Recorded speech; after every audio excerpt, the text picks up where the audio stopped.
అమరావతిలో హోంశాఖ మంత్రి అనితను వైఎస్ వివేక కుమార్తె సునీతారెడ్డి కలిశారు. తన తండ్రి హత్య కేసులో జరిగిన అన్యాయంపై అనితకు సునీత వివరించారు. వివేక హత్య తదనంతర పరిణామాలను హోంమంత్రి దృష్టికి తీసుకెళ్లారు. గత ప్రభుత్వ హయాంలో స్థానిక పోలీసులు హంతకులకు అండగా నిలిచారని, వారిపై చర్యలు తీసుకోవాలని సునీత కోరారు.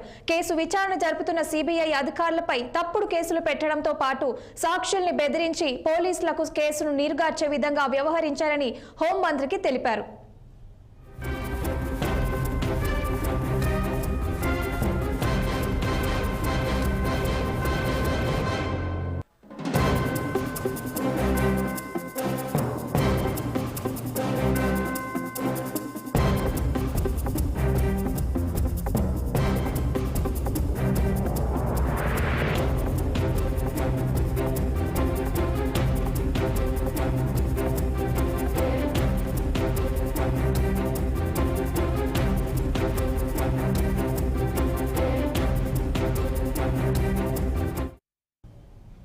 అమరావతిలో హోంశాఖ మంత్రి అనితను వైఎస్ వివేక కుమార్తె సునీతారెడ్డి కలిశారు. తన తండ్రి హత్య కేసులో జరిగిన అన్యాయంపై అనితకు సునీత వివరించారు. వివేక హత్య తదనంతర పరిణామాలను హోంమంత్రి దృష్టికి తీసుకెళ్లారు. గత ప్రభుత్వ హయాంలో స్థానిక పోలీసులు హంతకులకు అండగా నిలిచారని, వారిపై చర్యలు తీసుకోవాలని సునీత కోరారు. కేసు విచారణ జరుపుతున్న సిబిఐ అధికారులపై తప్పుడు కేసులు పెట్టడంతో పాటు సాక్షుల్ని బెదిరించి పోలీసులు కేసును నీరుగార్చే విధంగా వ్యవహరించారని హోంమంత్రికి తెలిపారు. ఇక దీని మీద మరింత సమాచారం మా ప్రతినిధి కృష్ణ అందిస్తారు. కృష్ణ, చెప్పండి. హోంమంత్రి అనితను కలిసి వైఎస్ సునీతారెడ్డి తన తండ్రి హత్య కేసులో జరిగిన అన్యాయానికి సంబంధించిన వివరాలన్నీ పంచుకున్నారని తెలిసింది. దీనికి సంబంధించిన పూర్తి వివరాలేంటి?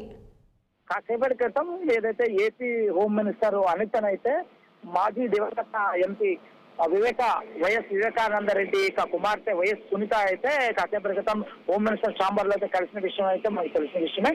ప్రధానంగా ఏదైతే తన తండ్రిని హత్య కేసులో ఉన్నటువంటి సాక్షులందరినీ కూడా వైఎస్ఆర్ కాంగ్రెస్ పార్టీ గతంలో ఉన్నటువంటి ప్రభుత్వం వెనకేసుకొచ్చింది, అందరినీ కాపాడే ప్రయత్నం చేసింది.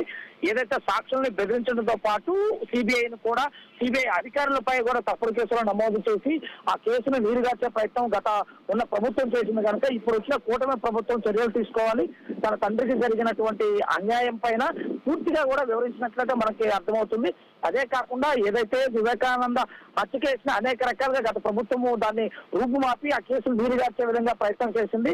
అదేవిధంగా ముఖ్యమంత్రిగా ఉన్న జగన్మోహన్ రెడ్డి కూడా ఆ కేసులో ఉన్నటువంటి ఏదైతే ఆ ముద్దాయిలు వాళ్ళందరికీ కూడా కొమ్ము కాసి వారికి అండగా నిలబడ్డారని చెప్పేసి కూడా ఈ సందర్భంగా హోంమంత్రికి అయితే వివరించి తప్పకుండా బాధితులపైన చర్యలు తీసుకోవాల్సిందే.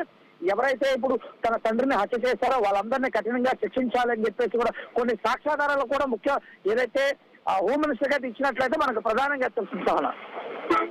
Thank you Krishna.